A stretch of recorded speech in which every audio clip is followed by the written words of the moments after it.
One-sentence summary. The God Delusion makes the case for science as our fundamental source of hope, optimism, and inspiration in life, arguing that religion is an outdated byproduct of evolution, that God doesn't exist, and that we can be just as happy, moral, and fulfilled without it. Favorite quote from the author. We are all atheists about most of the gods that humanity has ever believed in. Some of us just go one god further. Richard Dawkins. In 2018, I left the church. I know, heretical. Before you curse me through your screen, however, know that I am a spiritual person. I believe in the power of a good story more than anyone. I just think it makes more sense to draw from all stories, all religions, philosophies, books, biographies, and fairy tales worldwide, rather than just one. Richard Dawkins takes a slightly different point of view, but he too is no fan of the church. In his seminal book, The Selfish Gene, Dawkins explained our replicating genes as the driving force of evolution. He also proposed that humanity embrace science over religion in the God Delusion, and his thoughts around that topic are what we'll explore today. I know this is a controversial issue, but whether you're an agnostic or diehard Christian, I encourage you to look at the following ideas with an open mind. Form your own judgments and don't dismiss anything on principle. Here are 3 lessons from the book about God, science, and religion. 1. There are 3 main reasons why God is unlikely to exist. 2. Religion could be a side effect of evolution rather than a feature. 3. When we embrace science over religion, we might break limits without losing our morals. Let's dive in. Lesson 1. God is unlikely to exist due to 3 arguments, 2 of which are common sense, 1 of which is based on science. I've always questioned the existence of God in the form the Bible purports. Why would God appear as a larger-than-life old man if he could be anything? Dawkins, however, takes this idea further with a simple thought experiment. If God created the universe and everything in it, who created God? This is the first of Dawkins' 3 main arguments against God's existence. 1. If everything in existence goes back to an intelligent, supernatural designer, who designed this designer? It's a question that infinitely regresses back to itself, and since religion can't provide a good answer, the idea of God itself falls apart. 2.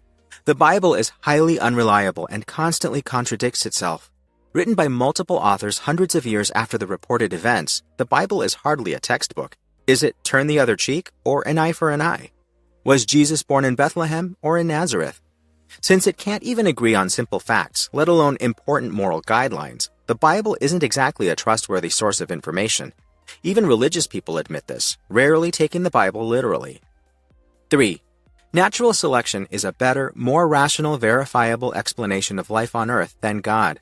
Science is about sticking with the best hypothesis until a better one comes along.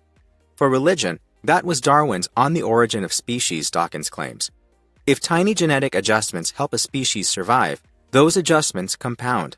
That's how you get from amoeba in the ocean to fish to mammals to monkeys walking on 2 legs, and then to us. No God needed. Only one of these arguments is rooted in science. The other 2 are simply common sense. If that's all it takes to put a serious dent in God's credibility, what other discrepancies might we be missing? Lesson 2. Religion might simply be a byproduct of evolution, the most successful meme in history. If you make a stir-fry and have onions left over, you might make onion soup the next day. Given it tastes well, you might buy extra onions next time, make more and more soup until eventually you forget the stir-fry altogether. Unfortunately, the onion soup doesn't have the same healthy variety, and so you end up on the toilet all the time. According to Dawkins, religion came about in a similar way, a byproduct of evolution that succeeded more than it should have. Religion blended in well with a once useful trait for survival, obedience to authority.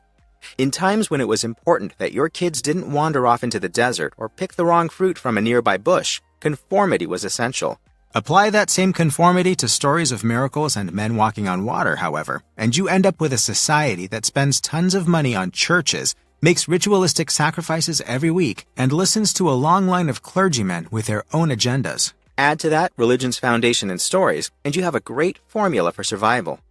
All religions have central themes, a big story arc, and countless fables and parables that convey their teachings.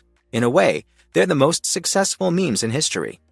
That's why religion has survived until today, even though, evolutionarily speaking, like eating only onion soup, it is no longer a great strategy for humans hoping to secure a thriving future.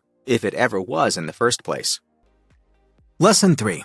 Science can remove the limitations of religion without taking away its benefits.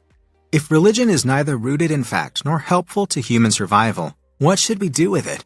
Replace it with science, if you ask Dawkins. Since humans have the power to believe whatever they want to believe, the very force that can drag us into the flawed web of religion can also align us with reality. A belief in science needn't come at the expense of the benefits we gain from religion, like behaving morally or finding comfort in times of grief. Science makes great arguments for these too. And while it is true that our brains are capped in their ability to quickly, intuitively understand the world around us, we don't need miracles to make up for our mental limitations, Dawkins believes. Where religion constrains us, claiming we are pawns in someone else's larger scheme, science makes life limitless. There is nothing we can't learn, discover, or invent if only we push forward far enough into the world of knowledge. In that sense, science might be more inspiring than religion ever could be. If you want to live a life full of wonders, yet stay grounded in reality at all times, there might be no better lens on the world than that of science. And even if ultimately you cannot find your way through life without faith, honestly embracing science is still worth a try.